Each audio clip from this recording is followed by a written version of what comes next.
estimada doctora Leonor Navarro y queridos participantes, en nombre del comité organizador del séptimo Congreso Científico de Estudiantes de Medicina, La otra cara de la enfermedad, humanizando la medicina, de la Universidad Católica Nuestra Señora de la Asunción del año 2021, le damos la bienvenida a la videoconferencia llamada Relación médico-paciente, que será dictada por la doctora Navarro, quien es médico egresada de la Universidad Nacional de Asunción, especialista en pediatría por la Universidad de Río de Janeiro, Brasil, bioética, Facultad de Ciencias Médicas, UNA, maestría en medicina familiar, Universidad Centro Médico Bautista, cursos sobre liderazgo en recursos humanos en salud por la OPS y docente para Sistema de Residencias Médicas, OPS.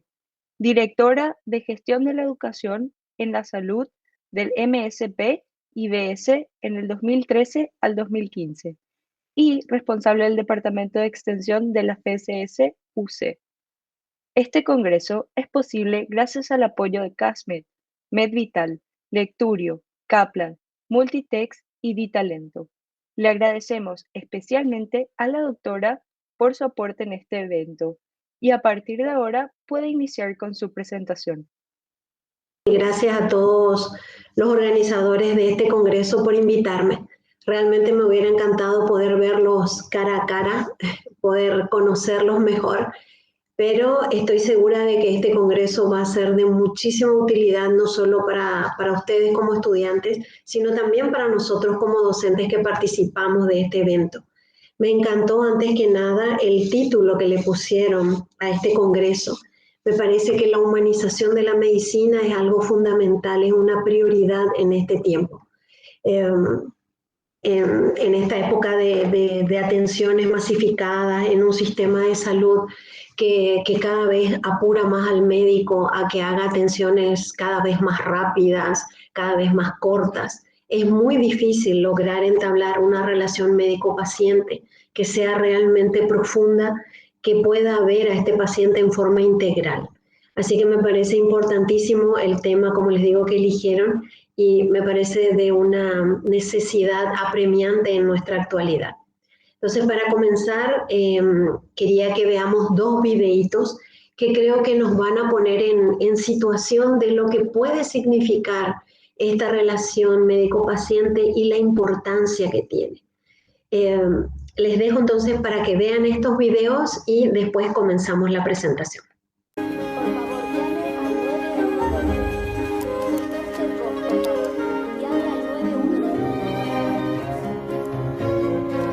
Bien, aquí tenemos un caso de diabetes desde la infancia con mala circulación y una neuropatía diabética. Como verán, la paciente tiene úlceras esparcidas por todo el cuerpo y evidentes síntomas de gangrena. ¿Preguntas? ¿También osteomielitis? Aparentemente no, aunque no está descartada. ¿Tratamiento? Estabilizar el nivel de azúcar, considerar los antibióticos y quizás la amputación. ¿Cómo se llama? Solo quería saber cómo se llama la paciente. Marjorie. Hola, Marjorie. Hola. Bien, gracias. Prosigamos. No exageres. Sí, 1 hora. Hola, siento haberos hecho esperar. Bien. Bien. Bien. Bueno, a ver. Ahora vais a desnudaros y a poneros batas de enfermo enseguida. El doctor McKee y sus bromas. Hablo en serio. Aquí están. Alan. Roger. Bonnie. Sara. JJ. Michael. ¿No las hay estampadas? Perdón, ¿qué pasa?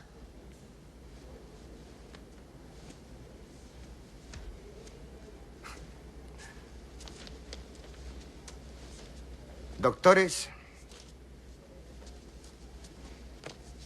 habéis dedicado mucho tiempo a aprender los nombres latinos de las enfermedades de vuestros pacientes. Ahora vais a aprender algo mucho más sencillo. Los pacientes tienen nombres. Sara, Alan, Jack, se sienten asustados, azarados y vulnerables, y se sienten mal. Lo que más desean es ponerse bien. Y con esa esperanza,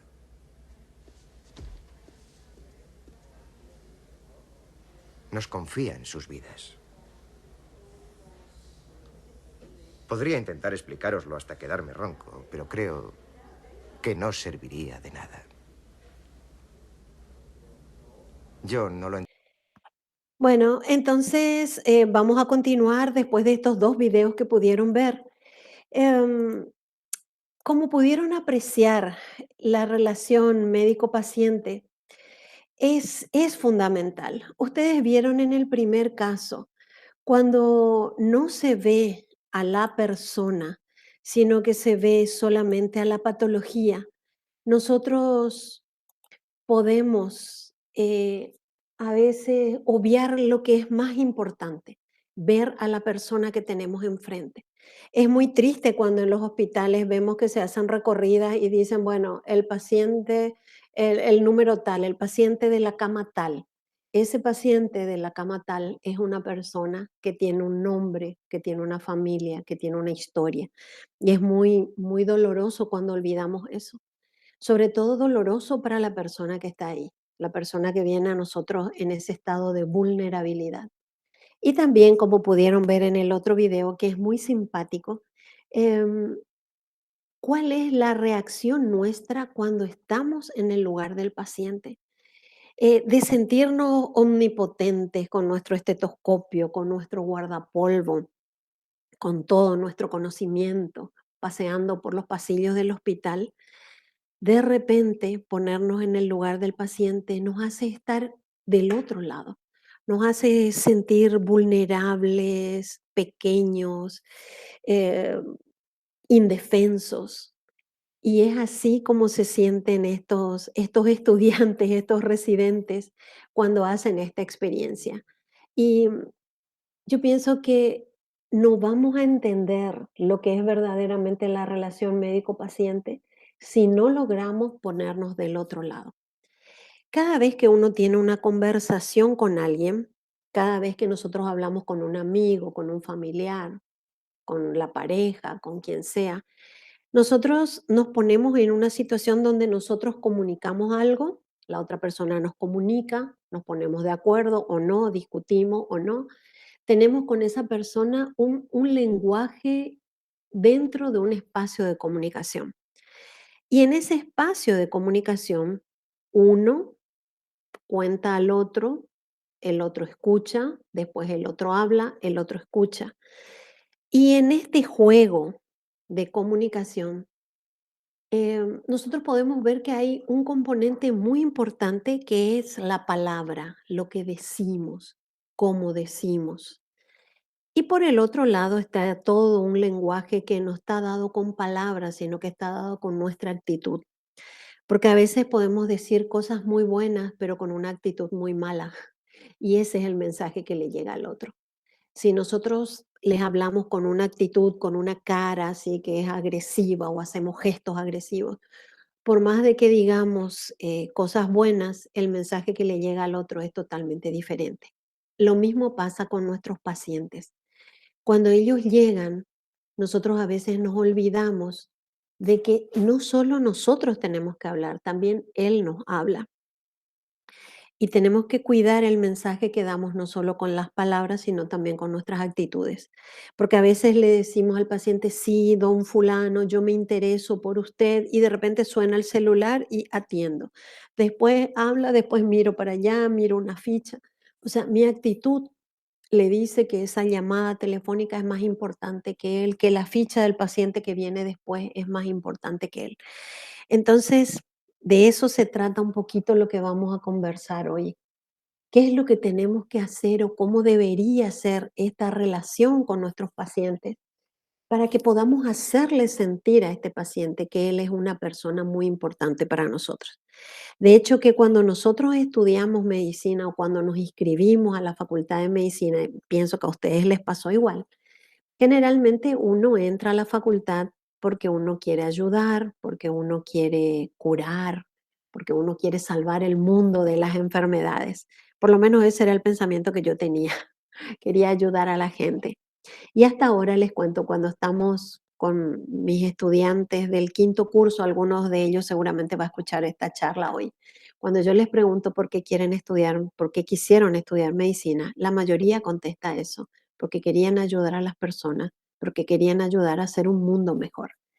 Entonces, el camino para llegar a esto, para ayudar a las personas, para construir un mundo mejor, es justamente no olvidarnos que nuestro trabajo, nuestro fin, el objetivo último de nuestro trabajo es hacer el bien a las personas.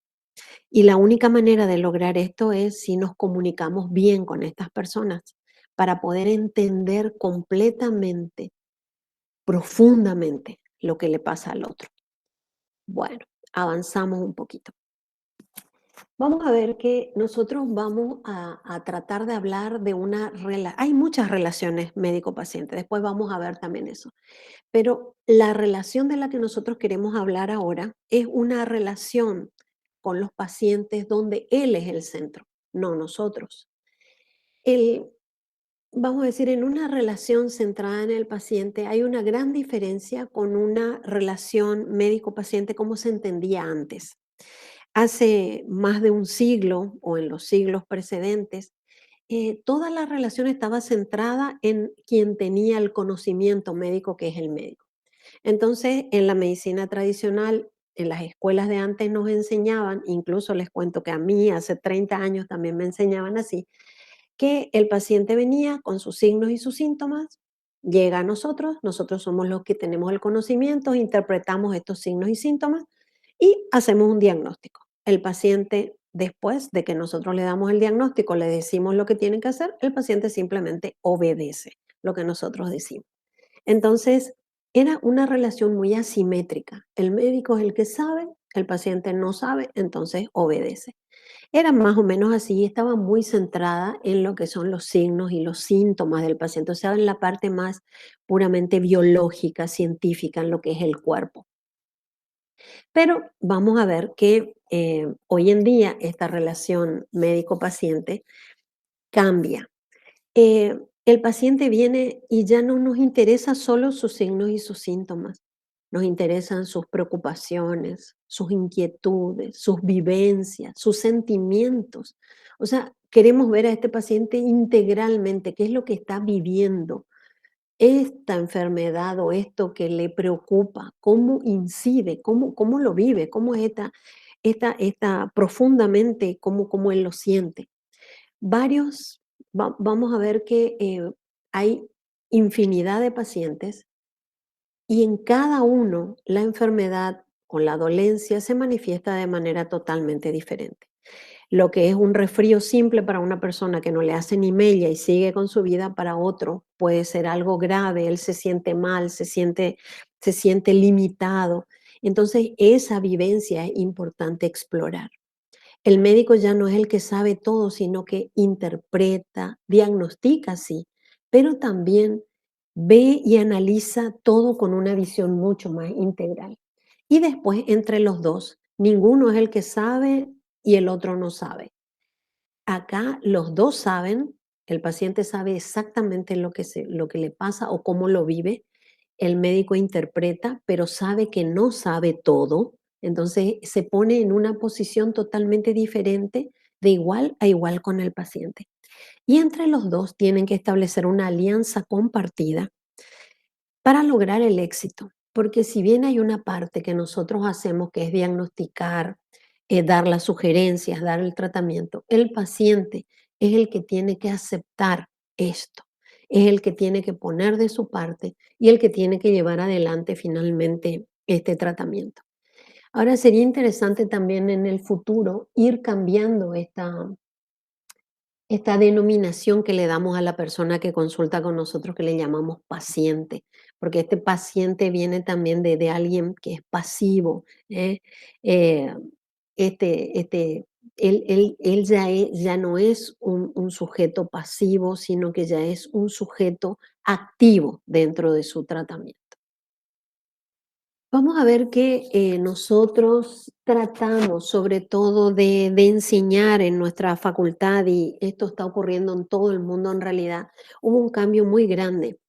Ahora de ese modelo que era puramente científico, biológico, que trataba solamente el cuerpo, las células, los órganos, los sistemas, se pasó a un modelo mucho más integral, que se lo llama de diferentes maneras, pero en general nosotros utilizamos la denominación de modelo biopsicosocial, porque en esto entendemos que se integra toda la parte biológica del cuerpo, la parte psicológica, mental, también lo que vive, la parte espiritual y también la parte social, familiar, social, comunitaria del ser humano.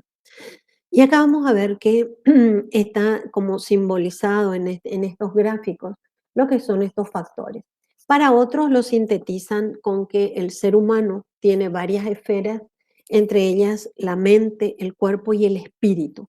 O sea, estas dos son las formas de representar, digamos, este modelo biopsicosocial. ¿M?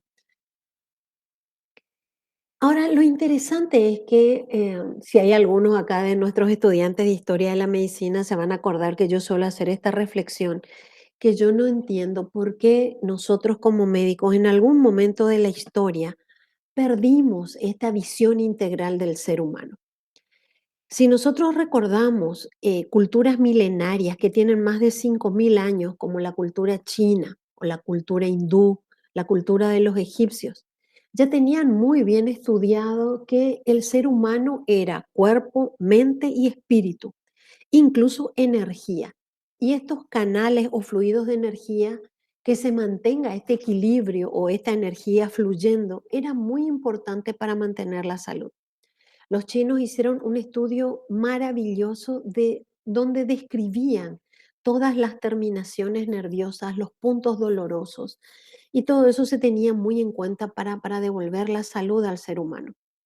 Y ustedes saben que esto se vuelve a tener en cuenta recién desde el siglo prácticamente pasado, porque después de estas culturas milenarias empieza la medicina racional con los griegos, con Hipócrates, toda la escuela hipocrática, y ahí prácticamente todo el conocimiento médico se basa solamente en lo que pasa en el cuerpo y nos olvidamos del espíritu y de la mente. Otros que conocían muchísimo de todo lo que era la visión integral del ser humano son los hindúes. Ustedes saben que ellos hablan de los chakras y toda esta visión integral también que tienen del ser humano.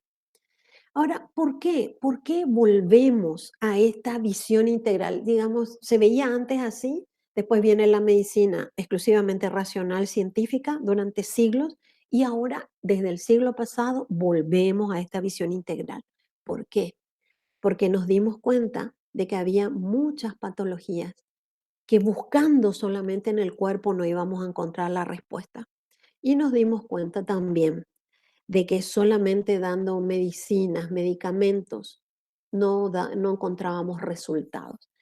Entonces se empezó a observar que había personas que sufrían y enfermaban por dolores mentales o sufrían y enfermaban por dolores sociales o sufrían y enfermaban por dolores espirituales. Entonces, volvemos a mirar al ser humano como un todo, porque si no, nunca vamos a poder darle la respuesta completa que esta persona necesita.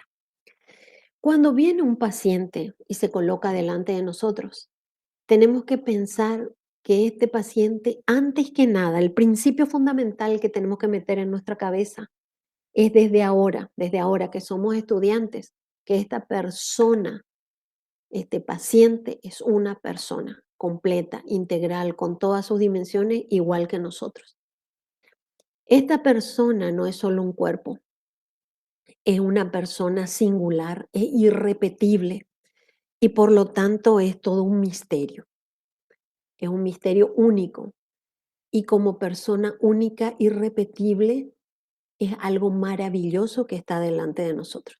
Entonces, si nosotros logramos ver al ser humano con esta magnitud, con este valor intrínseco que tiene cada persona, nuestra visión va a cambiar. Es único, irrepetible. es un ser interdependiente.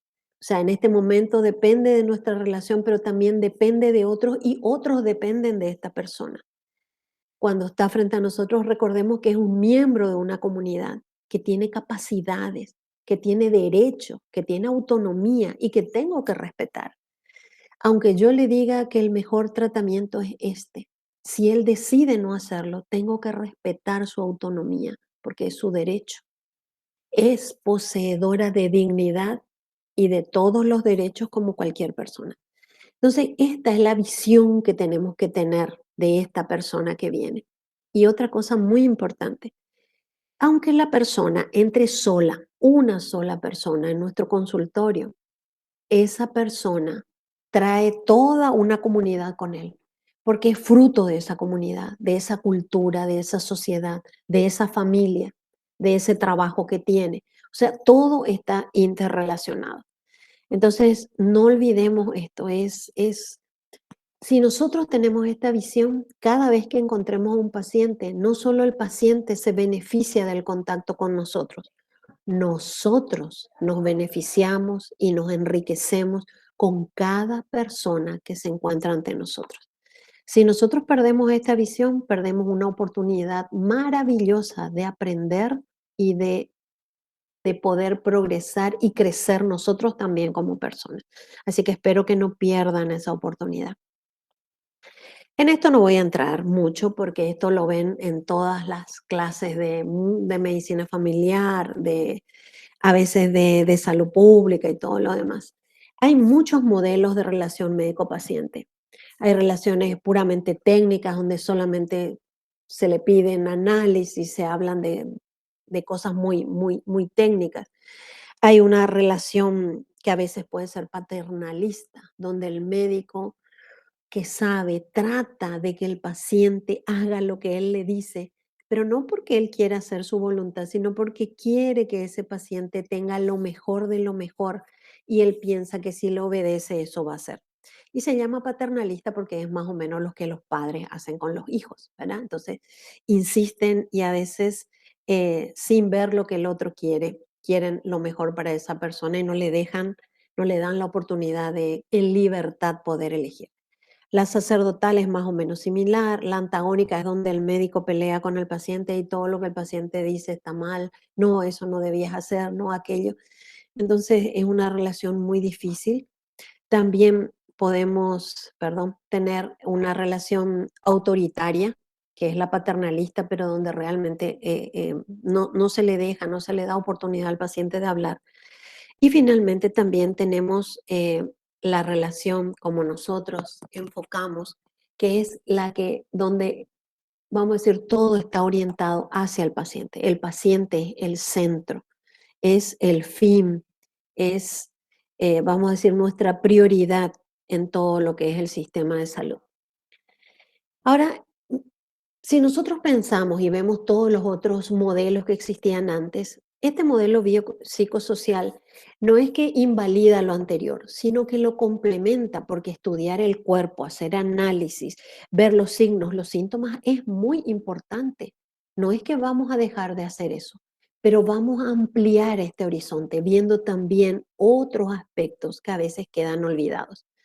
Este enfoque lo que tiene es como una teoría de sistemas, o sea, hay un sistema biológico, un sistema de factores psicológicos, sociales, espirituales, y entonces trata de que todos sean atendidos y no solo uno, ¿verdad?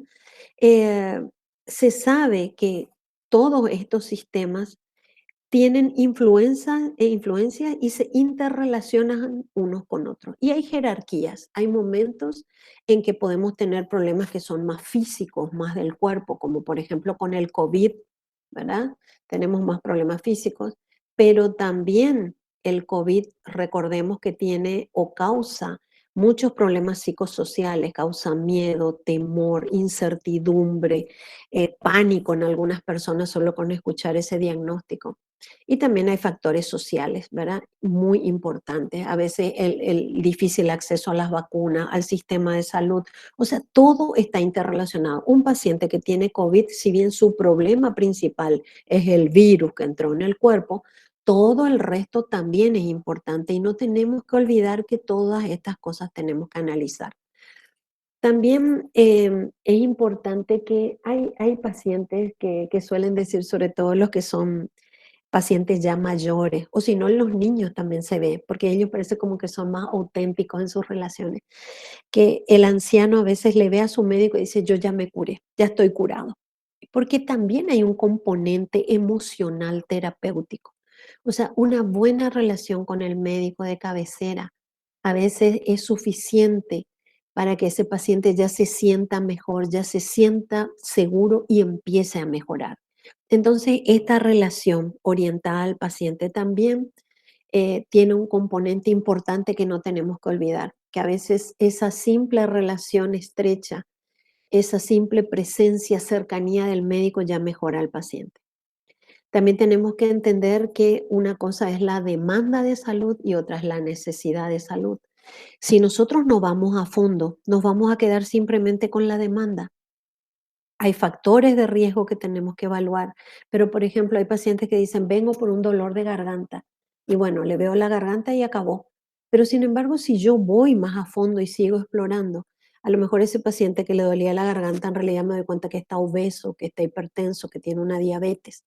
Entonces, él demanda salud por un dolor de garganta, pero su necesidad de salud es mucho más amplia. También es importante cuando hacemos una evaluación biopsicosocial, no sectorizarnos, o sea, no tratar de decir, bueno, esto es puramente esto o puramente aquello, sino que siempre las tres áreas están involucradas sí o sí porque hacen parte de la persona.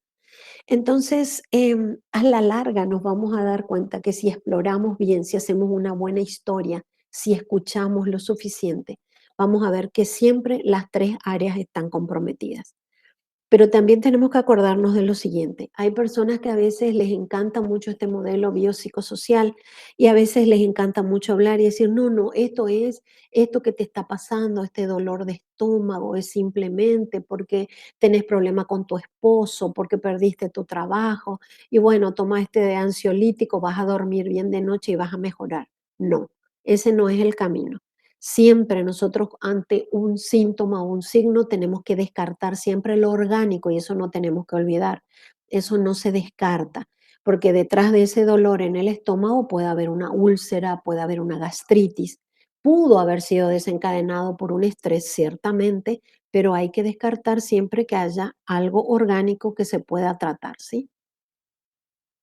Otra cosa importante es que si yo decido trabajar, porque ustedes van a decidir después finalmente cómo se van a relacionar con sus pacientes, pero si ustedes deciden trabajar con este modelo biopsicosocial que es tan interesante, van a tener que acostumbrarse a que van a tener momentos de incertidumbre, porque no siempre, o sea, abandonamos aquel modelo donde el médico sabía todo y sabemos que no podemos abarcar todo, que no podemos saber todo. Entonces aceptamos que va a haber momentos y tenemos que decirle a nuestro paciente, mira, con lo que hoy tenés, a mí me parece que esto puede ser, pero para estar seguros vamos a hacer estos análisis o vamos a consultar con tal especialista.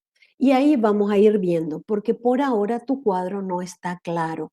Entonces, ser sinceros también es algo muy importante para mantener una buena relación con los pacientes.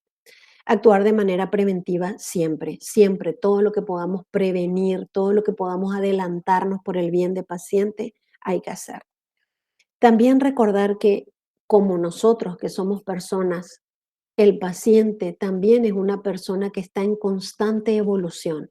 O sea, lo que hoy no está claro, tal vez en la próxima consulta se aclare, o lo que hoy está claro, en la próxima consulta puedo quedarme totalmente perdido. Entonces, tenemos que sincerarnos y ser humildes. A mí siempre me da risa cuando ingresan los estudiantes de primer año que le llamamos bichos, ¿verdad? Todos les decimos bichos. ¿Por qué? Porque decimos que son los últimos bichitos de la facultad y en cambio los del quinto curso son los dioses. Y sin embargo, una vez que llegamos a recibirnos, nos damos cuenta de que estamos tan lejos de ser dioses, porque hay tantas cosas que no sabemos. Ni siquiera los sabios más grandes en este momento que manejan toda la tecnología pueden saber todo. O sea, ese sinceramiento, esa actitud de humildad nos va a llevar a querer conocer y estudiar siempre más. Eso va a beneficiar a los demás. ¿M? Pero somos también seres en constante evolución, siempre podemos mejorar, pero no somos perfectos y mucho menos no somos dioses. Entonces, eso tenemos que acordarnos siempre, ¿sí? Y independientemente de la enfermedad, siempre, siempre actuamos sobre el paciente en su conjunto. Nunca vamos a actuar solo sobre el brazo, solo sobre la cabeza, solo sobre el estómago, solo sobre la garganta. Actuamos, interactuamos con un paciente, con una persona. En este modelo que nosotros centramos en el paciente, siempre estamos al servicio del paciente. No nos olvidemos de esto, ¿sí? Nos acercamos a él para servirle, para ayudarle. Lo vemos en todos sus aspectos, como dijimos, y siempre desde una perspectiva de salud, no desde una perspectiva de enfermedad. Eso es algo que cambió muchísimo. Yo les puedo decir de lo que era 30 años atrás a lo que es ahora la medicina cambió muchísimo. El enfoque que damos ahora es la persona sana y queremos que siga sana, lejos del hospital. Antes, cuando yo estudiaba en la facultad, era al revés. Nosotros nos quedábamos en el hospital, esperábamos que el paciente se enferme y después el paciente venía al hospital y ahí le tratábamos. Eso es terrible.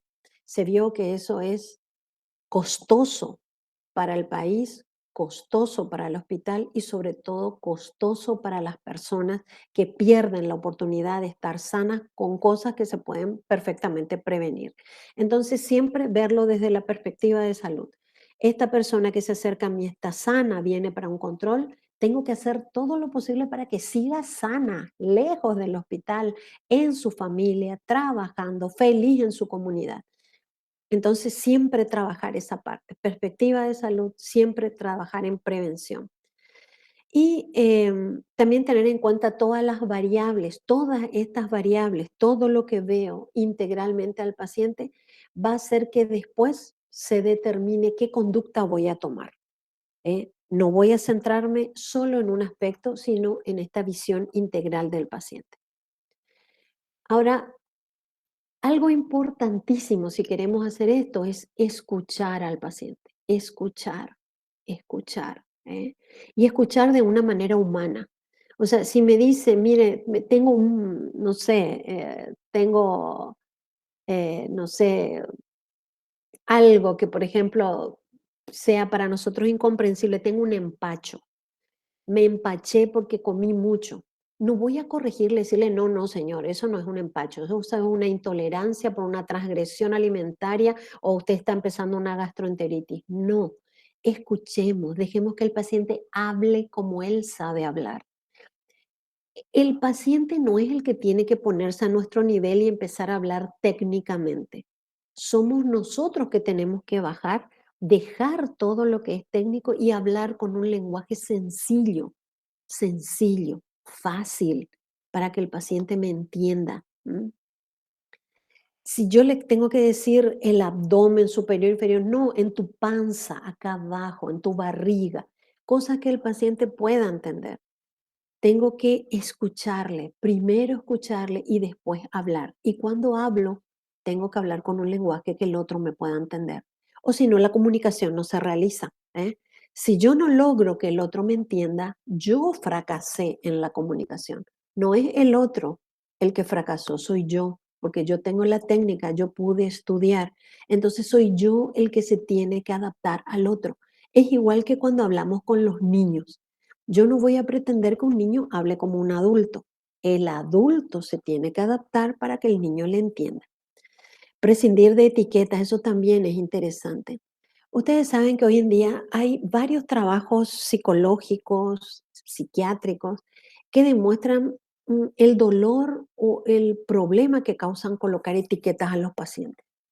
Eh, Colocar una etiqueta muy rápidamente, peor aún si no tengo certeza. Es decir, diabetes, decir cáncer, son palabras que causan un impacto en la esfera psicológica y social de ese paciente que no se pueden imaginar. Y no solo en el paciente, en toda su familia. Entonces tengo que atender, prescindir de etiquetas, de diagnósticos, sobre todo si son traumáticos o muy pesados, y tratar de usar un lenguaje o de dejar como puertas abiertas para posibilidades, porque a veces lo que hoy me parece un diagnóstico mañana puede cambiar. Y hay personas que incluso toman determinaciones drásticas por diagnósticos que se les han dado sin la adecuada preparación.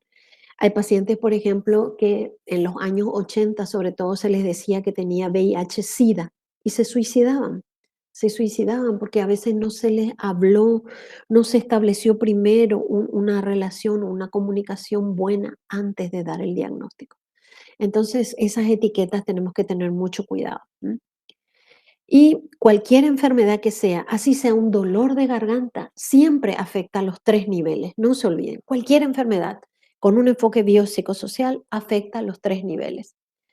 Porque un dolor de garganta va a afectar mi estado de ánimo, va a afectar cómo voy a trabajar, cómo me voy a relacionar con mi familia. O sea, todo tiene que ver con todo, ¿sí? La persona es siempre completa en todo momento. Em, Esto es importante que también cuando nosotros vemos a un paciente, recordar que este modelo biopsicosocial es el único que también da respuesta a las necesidades de salud de la población. Porque enfoca todo a la familia, al paciente dentro de esta sociedad. Entonces tiene una visión mucho más amplia y también las acciones tienen que ser más amplias.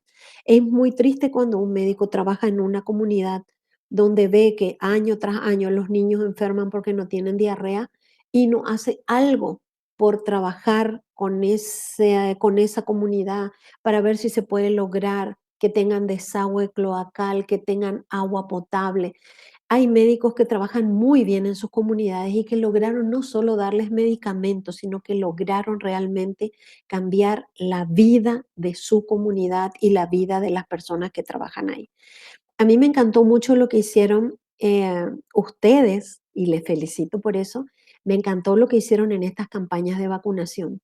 Porque ustedes simplemente no se fueron, digamos, a los vacunatorios a aprender a ver cómo se pone la vacuna, a qué temperatura se guarda esta o aquella, sino que fueron más allá, vieron a las personas. Y eso es demasiado importante. Usaron su tiempo, sus vehículos para transportar a estas personas que tenían dificultades para poder acceder a las vacunas. Llevaron ancianos, llevaron embarazadas, y eso es maravilloso. Ese es el enfoque biopsicosocial, el que ve no solo que haya vacunas, sino que la gente pueda ir para recibir las vacunas, ver su necesidad social, su necesidad de transporte, su necesidad de ayuda, de cercanía. También es importante que se volvió a este modelo biopsicosocial porque se dieron cuenta los científicos y nos dimos cuenta los médicos que todas las enfermedades y todos los problemas de salud son policausales. Entonces hay que abarcar todas las causas o no vamos a lograr las soluciones. Ahora, quería hablarles un poquito de esto, que no se suele hablar cuando se habla de la relación médico-paciente, porque hay una parte muy importante de la consulta que es la consulta psicosocial. O sea, aparte de lo que le vamos a preguntar sobre la enfermedad, sobre, por ejemplo, si supongamos el paciente tiene diabetes, o sea, si le voy a preguntar si se está controlando, si está haciendo su insulina, cómo orina, cómo come. Aparte de eso, una parte tiene que ocuparse de la esfera psicosocial. ¿Y cómo hacemos esto? Lo interesante es que nosotros podemos recabar datos para saber cómo se está sintiendo nuestro paciente. Por ejemplo, nosotros podemos ver por este sistema que se llama, es una estrategia que se llama BATE, por sus siglas en inglés.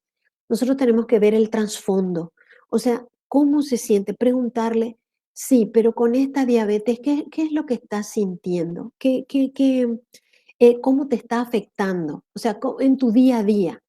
Después la parte de la afectividad. Hay que preguntar qué sentimientos está causando esta enfermedad en el paciente. ¿Cómo está? ¿Está negativo? ¿Está positivo? ¿Se nos está deprimiendo? ¿Cómo está? Ver qué es preguntarle, decime, en esto que tenés, ¿cuál sería tu problema principal? No el que yo veo, el que ve el paciente, ¿cuál es tu problema principal? Y le escucho.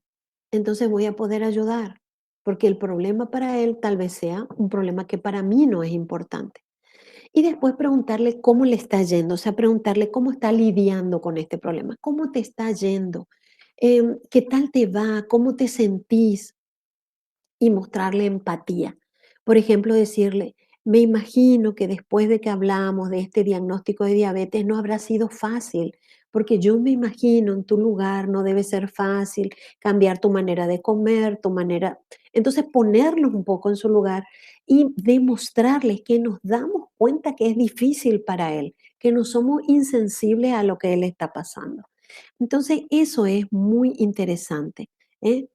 También es interesante que cuando hacemos y vamos preguntando cómo se siente, podemos detectar, gracias a estas preguntas, gracias a observar, a ir un poco más allá, podemos detectar que puede haber algunos desórdenes mentales. ¿M? Pueden aparecer algunos problemas, por ejemplo, el paciente que tiene una patología crónica puede tener una depresión, puede tener una ansiedad generalizada, puede tener ataques de pánico. Pero si yo no pregunto, si yo no me doy el tiempo, yo no voy a detectar esto. En atención primaria de salud, cualquier médico, porque la atención primaria de salud no es que hacen solamente los médicos de familia.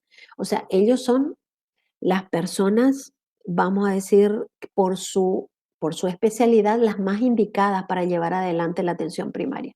Pero atención primaria tiene que ser cualquier médico, que es el primer contacto del paciente con el sistema de salud. Entonces tengo que saber si yo soy un pediatra, si soy un ginecólogo, si soy un clínico o cualquier otra especialidad, hacer algunas preguntas puede ayudarme a detectar que este niño o esta persona se está deprimiendo.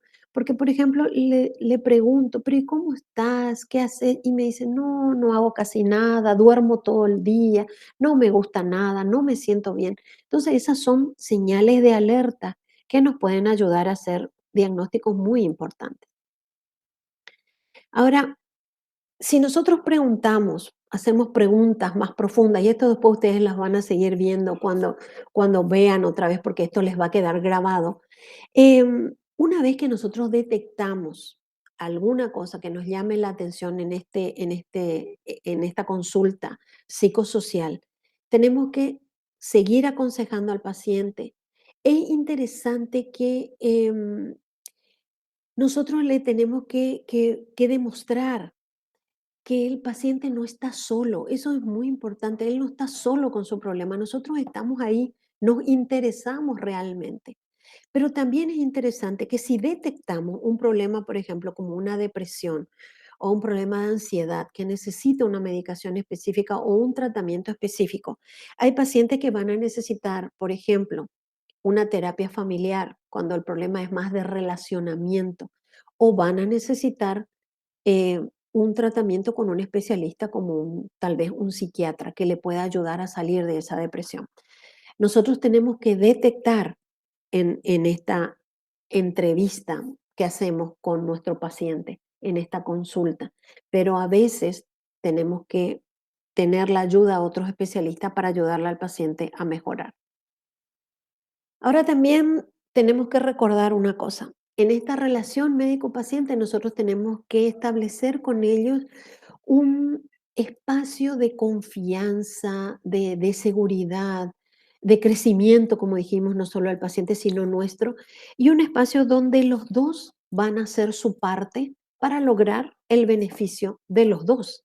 Porque si nuestro paciente mejora, nosotros nos sentimos bien. Si el paciente mejora, el paciente se siente bien. Pero hay una parte que hacemos nosotros. Nosotros ayudamos, diagnosticamos, damos pautas de tratamiento, pero la otra parte la tiene que hacer el paciente. Y entonces en esta relación de igual a igual, demostrarle que él también es responsable de su propia salud. Y eso también es algo que cambió mucho desde el siglo pasado. Tiene que haber un empoderamiento del paciente de su propia salud. Entonces, enseñarle, nosotros tenemos que ser educadores siempre en un lenguaje sencillo, que nosotros hacemos nuestra parte, pero es él el que tiene que comer sano, es él el que tiene que hacer su caminata o su ejercicio físico, es él el que tiene que dejar de fumar o de tomar alcohol u otras drogas. Entonces, se establece muy bien en esta relación médico-paciente cuál es la responsabilidad de cada uno, porque a veces falla una terapéutica, pero no es porque el médico diagnosticó mal o orientó mal, sino porque el paciente no adhirió a este tratamiento. Ahora, lo bueno es que si nosotros logramos una buena relación, en general, todos los pacientes adhieren y hacen lo que su médico le dice. Como les digo, hay pacientes que solo le ven a su médico y ya mejoran.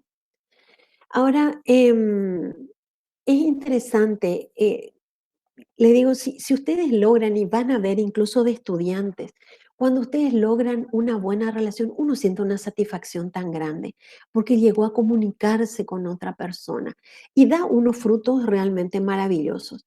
eh, Hay un enriquecimiento de los dos lados. ¿M? Y en esta relación uno se da cuenta que esto implica una relación de cuidado, de sentimientos que se comparten, relación de confianza, de poder, que uno le da poder al otro y un sentido de propósito también, porque esta relación tiene un propósito, ¿verdad? Es interesante que la confianza debe ser mutua. El paciente confía en el médico, pero yo también tengo que confiar en el paciente. Si yo tengo un paciente que yo sé que siempre me miente, no hace las cosas, me engaña, no toma la medicación, entonces ahí hay algo que se resquebraja en esa relación. Debe ser mutua. ¿M? Los dos comparten el poder, ¿eh? El poder de decidir. Y también es interesante el aceptar las diferencias. Ahora, una vez que se establece una relación cercana y de confianza entre el médico y el paciente, es ahí recién cuando podemos llegar al verdadero corazón del problema. ¿M? Bueno, ahora a mí me gustaría, ya que ustedes hablaban de humanizar la medicina,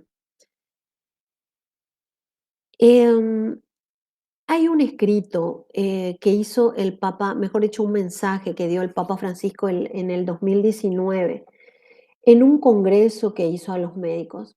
Y él le hablaba de algo muy interesante. Decía que nosotros tenemos que tener una cercanía en el dolor. Y a mí me impresionó mucho eso. Y decía que nosotros teníamos que tener como, tendríamos que ser, decían los médicos, una imagen de la ternura de Dios. Y eso fue muy fuerte, ¿verdad? Yo sé que tal vez entre los que escuchan habrá personas que no son creyentes, pero me parece interesante que aún no creyendo, si nosotros pensamos en la antropología, en lo que es el ser humano, si pensamos filosóficamente en la grandeza del ser humano, en su valor intrínseco como persona, creyente o no, el poder ser en esta relación médico-paciente donde el otro es vulnerable, así como vieron en ese primer video cuando nos poníamos en el lugar de los pacientes, cuando estamos en esta relación de vulnerabilidad, el poder tener a alguien que te pasa la mano, que es tierno, que tiene una ternura, un cariño, una cercanía en el dolor, eso es realmente maravilloso, es algo demasiado valioso. Y les leo lo que él escribió, lo que él les dijo a estos médicos en este encuentro. Decía, vuestra misión es al mismo tiempo un testimonio de humanidad, una forma privilegiada de ver, de hacer sentir que Dios, nuestro Padre, cuida de cada persona sin distinción. Por esta razón, Él también quiere usar nuestro conocimiento, nuestras manos, nuestro corazón para sanar y sanar a cada ser humano, porque quiere dar vida y amor a cada uno de nosotros. Concluyó alentándonos el Papa a continuar con la vocación, confiando en que el Espíritu Santo les dará, dice, el don del discernimiento para tratar las situaciones delicadas y complejas y para expresar las palabras correctas de la manera correcta y el silencio justo en el momento justo. Porque a veces, les digo yo que tengo 30 años, 32 en realidad ya de médico, hay momentos en que no sabemos ni siquiera qué decirle al paciente. Hay momentos que son tan complejos, tan dolorosos, pero el simple hecho de estar ahí al lado de la cama del paciente, en silencio, estar cerca, cerca del dolor del que sufre, hace la diferencia para el paciente. Y el modelo para los que creen es Jesús. En nuestra universidad nosotros hablamos en las materias éticas y teológicas de este modelo, de alguien que tiene el conocimiento, de alguien que sabe, pero que está cerca, que no tiene miedo de tocar. Acá vemos una imagen clásica de Jesús que tocaba a los leprosos cuando eran totalmente discriminados y excluidos, eran los dejados de lado de la sociedad. Entonces, eso es lo que el paciente espera de nosotros. Espera cercanía, espera que lo podamos tocar. Por eso yo pienso que una de las cosas más dolorosas a mí me costó mucho en este tiempo tener que tratar a los pacientes. Yo hago pediatría, tener que tratarlos con las máscaras, con tocarlos mínimamente, no poder abrazarlos, no poder sentir esta cercanía que da el tocar. Entonces, el poder tocarlo solo mínimamente para hacer un diagnóstico, yo pienso que es uno de los dolores más grandes de esta pandemia. Pero igual podemos estar cerca, igual aunque tengamos tapabocas, nuestros ojos sonríen, nuestros ojos muestran que el paciente es importante para nosotros. Igual los podemos tocar. Después podemos lavarnos las manos, ponernos alcohol, lo que sea, pero tocar al paciente es fundamental. Hay una regla de oro que está en prácticamente todas las religiones del mundo, pero aunque no fuéramos creyentes, hay una regla que como sociedad y como seres humanos deberíamos cumplir: hacer a los demás lo que nos gustaría que nos hicieran a nosotros. O sea, si yo soy un médico, ¿cómo quisiera que me trataran como médico? Seguramente con respeto, con amabilidad. ¿Y si yo fuera un paciente? Si yo estuviera acostada en esa cama del paciente con dolor, ¿cómo me gustaría que me trataran? ¿Cómo me gustaría que me trataran? Yo pienso que si nosotros llevamos esta regla de oro adelante, no vamos a tener ni un problema de relación médico-paciente en toda nuestra carrera. Ningún problema, les puedo asegurar, porque cada vez que se siente el paciente ahí voy a pensar, ¿qué me gustaría que me hicieran a mí si yo estuviera sentado en esa silla ahora? ¿Qué me gustaría que me hicieran si yo estuviera en esta camilla ahora? O si veo una anciana, ¿cómo me gustaría que trataran a mis padres en esta situación? O si veo a un niño, ¿cómo me gustaría que trataran a mi hijo en esta situación? Y estoy segura de que no harían como un colega, que saben lo que hizo en IPS, les cuento. Estaban todos los familiares de terapia allá afuera de los pacientes con terapia y sale a los gritos y dice, pacientes, familiares del paciente fulano de tal, familiares de la paciente fulana de tal. Y vienen los familiares y dicen, yo soy la sobrina y yo soy la hija, le dice, necesito la cédula. Y le dice, sí, sí, aquí tiene la cédula. Sí, sí, necesito la cédula porque tengo que hacer el certificado de defunción. ¿Ustedes se imaginan qué manera de dar la noticia de que esta tía, esta mamá había fallecido? O sea, denme la cédula porque tengo que hacer el certificado de defunción. O sea, ¿en qué cabeza cabe? O sea, ¿dónde dejamos nuestra humanidad? ¿Dónde quedó? Yo entiendo que en IPS y en muchos hospitales públicos estamos saturados de pacientes, estamos cansados, trasnochados, con pocos recursos, mal pagados, todo lo que ustedes quieran. Excusas hay miles para decir que nuestra relación médico-paciente empeoró por culpa de esto, de aquello.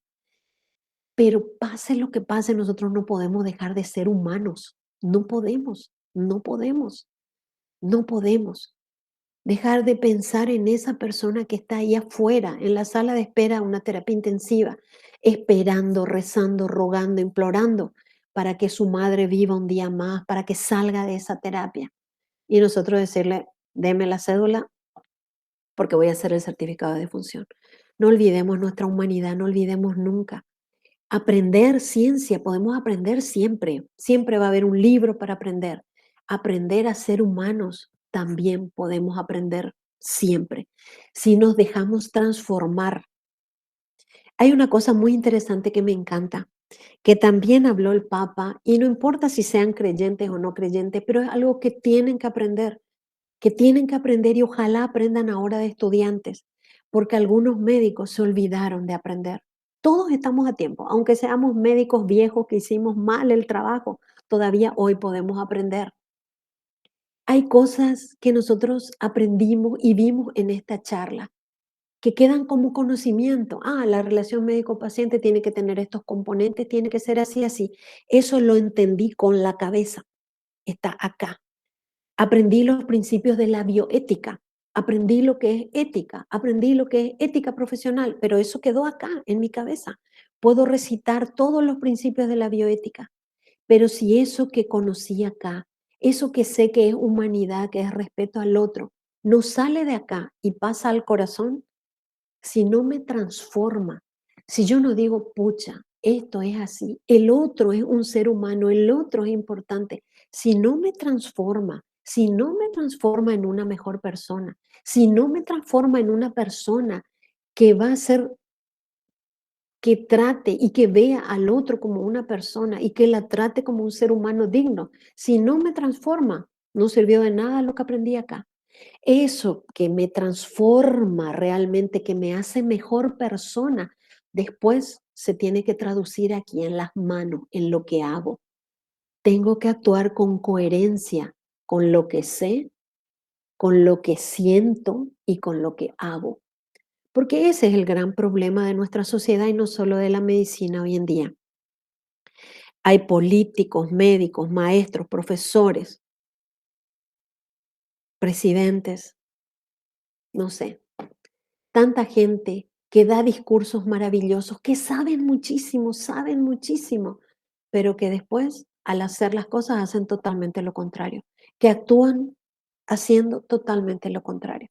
Esta falta de coherencia es lo que hace mal a nuestra sociedad y esta falta de coherencia, esta falta de humanidad es la que le hace mal a nuestros pacientes. Ojalá que todo lo que aprendamos de bueno en la medicina nos transforme acá y nos haga actuar acá, dando lo mejor de lo mejor de lo mejor para nuestros pacientes. Y para terminar, les dejo a alguien que yo admiro muchísimo. Se llama Gregorio Marañón. Era un médico, estadista, filósofo, escritor, maravilloso español. Y él decía, si ser médico es entregar la vida a la misión elegida, si ser médico es no cansarse nunca de estudiar y tener todos los días la humildad de aprender la nueva lección de cada día, si ser médico es hacer de la ambición nobleza, del interés generosidad, del tiempo destiempo y de la ciencia servicio al hombre que es el Hijo de Dios, si ser médico es amor, infinito amor a nuestro semejante, entonces ser médico es la divina ilusión de que el dolor sea goce, la enfermedad salud y la muerte vida. Les deseo todo lo mejor de lo mejor. Gracias una vez más por haber podido estar con ustedes en este momento y yo deseo realmente que ustedes sean médicos así, médicos felices porque dieron su vida por los demás, médicos felices porque se sienten realizados de tener relaciones maravillosas con cada persona que se acerca a ustedes. La medicina es servicio, es amor a los demás, es cierto, pero también es realización y es la oportunidad que ustedes tienen de ser felices si se dan plenamente a esta vocación. Yo les auguro eso. Yo espero que todos ustedes sean médicos muy, muy, muy felices, felices como soy yo de ser médico. Así que gracias mil por esta oportunidad. Hasta siempre. Una vez más, le agradecemos, doctora Leonor Navarro, por su excelente ponencia y a su contribución al séptimo Congreso Científico de Estudiantes de Medicina 2021, La otra cara de la enfermedad, humanizando la medicina.